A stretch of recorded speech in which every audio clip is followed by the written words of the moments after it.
Сәлеметсіңдер ме балалар? Бүгін біз қозғалыс бағыты орманға саяхат тақырыбын өтеміз. Бұл сабақта сендер нұсқаулық бойынша іс-әрекеттер орындау және фигураларды сызуды үйренесіңдер. Суретте көріп тұрғандарыңдай, Ерлан қарауылдың үйіне қалай баратынын түсіндіруіміз қажет.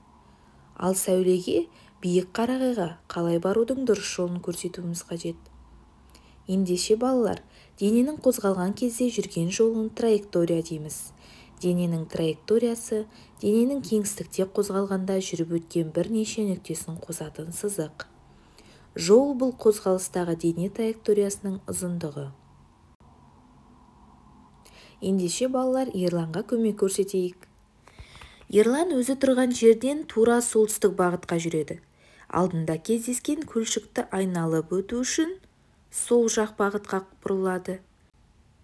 Көлшікті сол жақ бетінен айналып өтіп, тура жүріп келе жатқанда алдынан қайың ағаш шығады.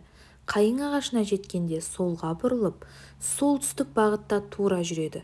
Одан кейін сәл солға бұрылып, 10 шақты қадам жүргеннен кейін оңға бұрылып, тура қарауылдың үйіне жетеді. Міне балалар, біз Ерланның үйіне жетуіне көмектестік. Ал енді Сәуленің жүру бағытын айтып көрейік. Сәуле өзі тұрған жерден 5-6 қадам алға жүргеннен кейін оңға бұрылады. Алдынан саңырауқұлақ алқабы кездеседі. Саңырауқұлақ алқабын айналып өтіп солға бұрылады. Содан көлшікке дейін тура жүріп тағы да оңға бұрылады. Солтүстік бағытта тік жүріп тастарды айналып өткеннен кейін оңға бұрылады және тура жүреді. Сөйтіп Сәуле биік қарағайға жетеді. Міне балалар, жарайсыңдар. Ерлан мен Сәуленің жүру бағытына көмектестік. Енді келесі тапсырмаға өтейік. Бұл тапсырмада балалар, біз фигуралардың қабырғаларын өлшеп, периметрін табуымыз қажет. Бізде бұл жерде 6 бұрыш, 3 бұрыш, тік 4 бұрыш және шаршы берілген. Енді балалар, бізге берілген 6 бұрыштың әр қабырғасы 2 сантиметрге тең екен.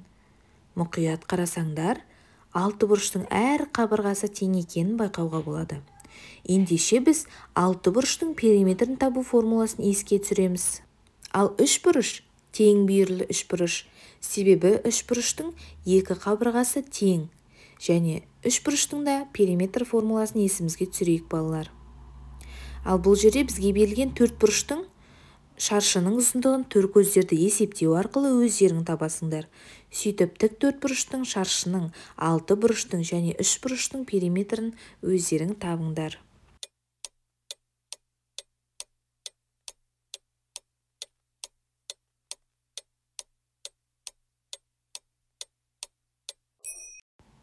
Енді өзімізді тексерейік. Бұл жерде ең бірінші 6 бұрыштың периметрін табу формуласы берілген. Бұл сендердің естеріңде. Осы формула арқылы сендер 6 бұрыштың периметрін есептеп таптыңдар. Және 6 бұрыштың периметрі 2 түрлі тәсілде табылған. Неге біз 2 сантиметрді 6-ға көбейттік? Себебі 6 бұрыштың 6 төбесі бар, 6 қабырғасы бар және 6 бұрышы бар. Сондықтан қабырғалар тең болғандықтан 2 сантиметрді 6-ға көбейту арқылы периметрін оңай таптық. Ал 3 бұрышқа келетін болсақ, бұл жерде 2 тәсілмен табылған. 3 бұрыштың периметрін табудың формуласы А қосу Б қосылған С. Оны біз білеміз. Осы формула арқылы біз 3 бұрыштың периметрін таптық. Яғни 3 сантиметрді 5 сантиметрге және тағы да 5 сантиметрге қосу арқылы 3 бұрыштың периметрі 13 сантиметрге тең болатынын анықтадық. Екінші тәсілде балалар, бізде 3 бұрыштың 2 қабырғасы 5 сантиметр болғандықтан біз 5 сантиметрді 2-ге көбейту арқылы өрнектедік. Яғни осылай да периметрін табуға болады екен. Енді тік 4 бұрышқа келетін болсақ, формуланы есімізге түсірейік. Бұл тік 4 бұрыштың да периметрін табу үшін 2 тәсіл қолдандық. Бірінші тәсілде біз тік 4 бұрыштың әр қабырғасын бір-біріне қосып шықтық. Сонда периметрі 12 сантиметрге тең болды. Және біз білеміз, тік 4 бұрыштың қарама-қарсы қабырғалары тең болатындықтан ұзындығын 2-ге көбейтіп, енін де 2-ге көбейтіп те периметрін анықтай алады екенбіз. Ал шаршыға келетін болсақ, шаршының барлық қабырғалары тең болғандықтан біз периметрді табу үшін А қосылған А қосылған А қосылған А формуласын қолдана отырып а көбейту 4 формуласында қолдана аламыз. Яғни бұл жерде шаршының периметрі 12 см шығады екен. Сендер де дұрыс орындадыңдар деп сенемін. Тамаша, келесі тапсырмаға өтсек. Бұл жерде балалар орман жануарларын ата нұсқаулықты тігінен оқи отыра келген жерден ары қарай қадамды жалғастырып жаз дейді. Ендеше балалар, дұрыс айтасыңдар. Бізде аюдың суреті берілген. Балалар, бізге берілген бір қадам оңға, бір қадам жоғары, бір қадам оңға, екі қадам оңға бағыттар арқылы осы нұсқаулықтарды өздерің жалғастырып көріңдер.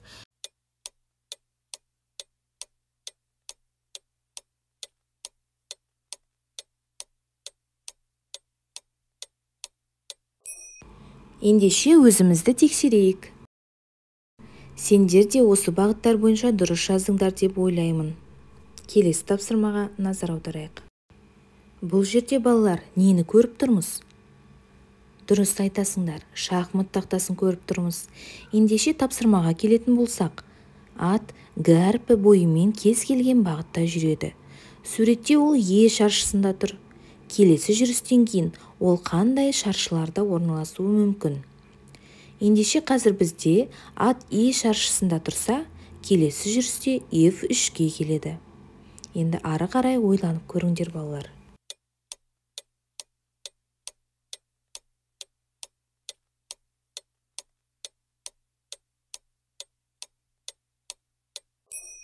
Ендеше балалар, өзімізді тексеріп көрейік. Бірінші тақтаға қарасаңдар, ат бізге берілген тапсырма бойынша алғашқы Е5 шаршысында тұр. Ал екінші тақтада ат келесі жүрісінде, яғни F3 шаршысында тұр екен. Ендеше бізде аттың келесі жүрісі қандай болуы мүмкін екен тексеріп көрейік.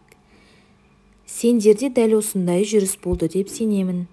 Бұл жерде бізде F3-тен кейінгі жүрісіміз H2-де, H4-де, немесе G1-де, G5-де, E1-де, E5-те және D2, D5-те болуы мүмкін екен.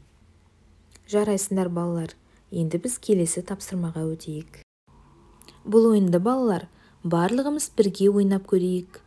Ойынның шарты бойынша бірінші оқушы бір фигураны жасырып, оның орнын айтады. Ал екінші оқушы болса, айтылған мәліметке сүйеніп, сол фигураны табуы қажет. Мен қазір сендерге бір фигураны жасырайын. Жоғарғы жағында қызыл түсті 6 бұрыш, ал оң жағында көк түсті 3 бұрыш орналасқан фигураны ата. Дұрыс айтасыңдар балалар, бұл күлгін шаршы, ол Г1 шаршысында тұр. Келесі, төменгі жағында қызыл дөңгелек, сол жағында сары түсті 5 бұрыш орналасқан фигурамыз қайсы болады екен балалар? Дұрыс айтасыңдар, бұл жасыл түсті 6 бұрыш. Ол Ә4 шаршысында орналасқан. Оң жағында қызыл шаршы, сол жағында көк 3 бұрыш орналасқан фигура. Дұрыс айтасыңдар, тамаша балалар, бұл жасыл дөңгелек. Жасыл дөңгелек қай жерде орналасқан? Тамаша, Г3 шаршысында орналасқан. Келесі, төменгі жағында күлгін дөңгелек, жоғарғы жағында күлгін шаршы, оң жағында жасыл 6 бұрыш орналасқан қандай фигура екен балалар? Тамаша, бұл сары 5 бұрыш екен. Ол Ә3 шаршысында орналасқан. Осылай ойынды жалғастыруға болады. Бұл ойында біз фигуралардың орналасуын табуды үйрендік. Енді балалар, сабақты қорытындыласақ, нұсқаулық бойынша іс-әрекет орындауды білемін. Фигуралар сызып, периметрін таба аламын. Торкөздерді санап, әр қадамды жаза аламын.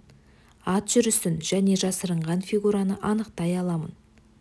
Жақсы балалар, сендер де осы дескрипторлар бойынша жұмыс жасады деп сенемін.